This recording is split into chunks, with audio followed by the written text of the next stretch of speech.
নৱনিযুক্ত ৰাজ্যপাল লক্ষ্মণ প্ৰসাদ আচাৰ্যৰ দৰঙৰ ঐতিহাসিক পথৰুঘাট ভ্ৰমণ। পথৰুঘাটৰ সাতকৰি শ্বহীদক স্মৰণ কৰিলে ৰাজ্যপালগৰাকীয়ে। দৰঙৰ ঐতিহাসিক পথৰুঘাটৰ কৃষক শ্বহীদ বাকৰিত অসমৰ ৰাজ্যপাল লক্ষ্মণ প্ৰসাদ আচাৰ্য। কপালত কৃষক শ্বহীদ সমাধিস্থলীৰ মাটিৰ ফুট লৈ সাতকৰি শ্বহীদক শ্ৰদ্ধা জনালে ৰাজ্যপালগৰাকীয়ে।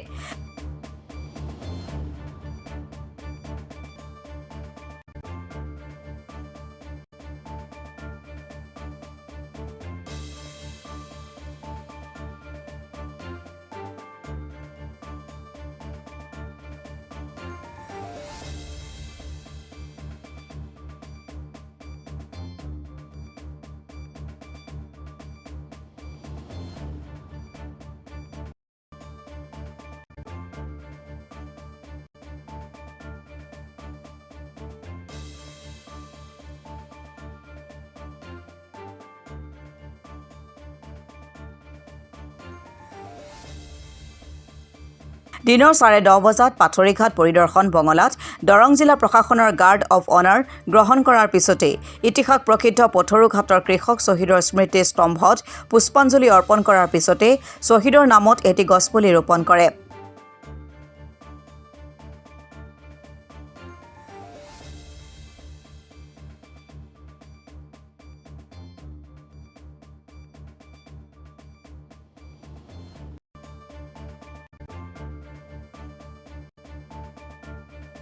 ঐতিহাসিক পথৰুঘাটৰ কৃষক বিদ্ৰোহৰ বিষয়ে ৰাজ্যপালগৰাকীয়ে কেন্দ্ৰীয় চৰকাৰক অৱগত কৰাৰ লগতে কৃষক শ্বহীদ বাকৰিৰ উন্নয়নৰ বাবে পদক্ষেপ গ্ৰহণ কৰিব বুলি মন্তব্য প্ৰকাশ কৰে। ৰাজ্যখনৰ ৰাজ্যপাল হিচাপে দায়িত্ব লোৱাৰ পিছতেই দৰং জিলালৈ প্ৰথম কাৰ্যসূচী হিচাপে পথৰুঘাটত উপস্থিত হৈ তেওঁ নিজকে ধন্য হোৱা বুলিও মন্তব্য কৰে। ৰাজ্যপালগৰাকীক দৰং জিলা প্ৰশাসন বিধায়ক ডক্টৰ পৰমানন্দ ৰাজবংশী, সাংসদ দিলীপ শইকীয়া আৰু কৃষক শ্বহীদ পৰিয়াল মিলন সংঘৰ তৰফৰ পৰা উষ্ম আদৰণি জনোৱা হয়।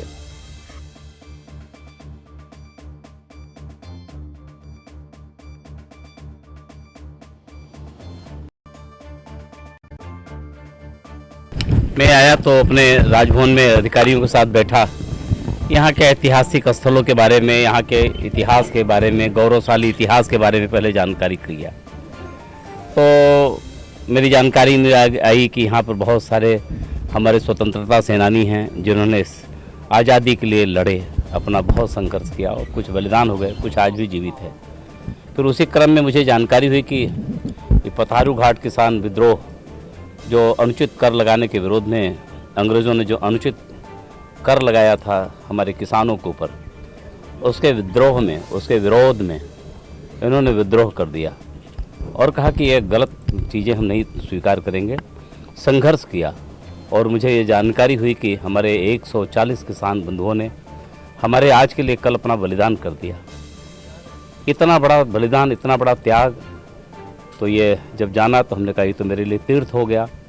जहाँ से जिन्होंने इस देश के लिए, इस राज्य की बेहतरी के लिए, किसानों के हित के लिए अपना बलिदान कर दिया। वो जानते थे कि मैं उस अंग्रेज़ों के खिलाफ लड़ूंगा तो मुझे बहुत सारे कष्ट सहने पड़ेंगे, लेकिन यह जानते हुए भी वो संघर्ष किए और अपना बलिदान कर दिए।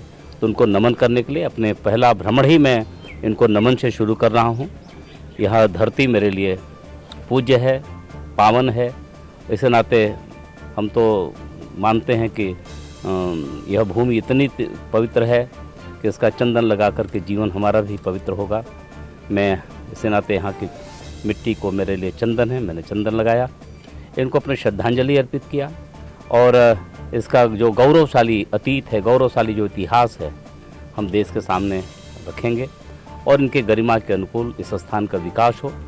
हम इसके लिए राज्य सरकार के साथ बैठ कर के और हम इसके बेहतरी के लिए यह प्रेरणा स्थल बने, ठीक से लोगों के लिए प्रेरणा बने, इनकी स्मृति को बनाए रखने के लिए हम अपनी राजभवन की ओर से सरकार से बातचीत करके हम इनके विचारों को, इनके आदर्शों को, इनके सिद्धांत को, इनके बलिदान को आगे बढ़ाने का काम करेंगे। मैं कि आप ये जगह को विकास करने के लिए निश्चित रूप से चाहे भारत सरकार का, वैसे भी आदरणीय प्रधानमंत्री जी किसानों के प्रति बहुत आदर रखते हैं, किसान के प्रति सम्मान का भाव रखते हैं। वो मानते हैं कि किसान बढ़ेगा तभी देश बढ़ेगा और इसके लिए बहुत सारी नीतियां बनी हैं। हमारी राज्य सरकार ने भी किसानों के लिए बहुत सारा काम किया है, ये मेरी जानकारी में है। तो उसी क्रम में इस स्थान का भी विकास हो, जो किसान इतना बड़ा त्याग बलिदान किए हैं। सरकार की ऐसी भावना तो यहाँ है ही है, हम उसमें और क्या योगदान दे सकते हैं, मेरी पूरी कोशिश होगी। बिल्कुल।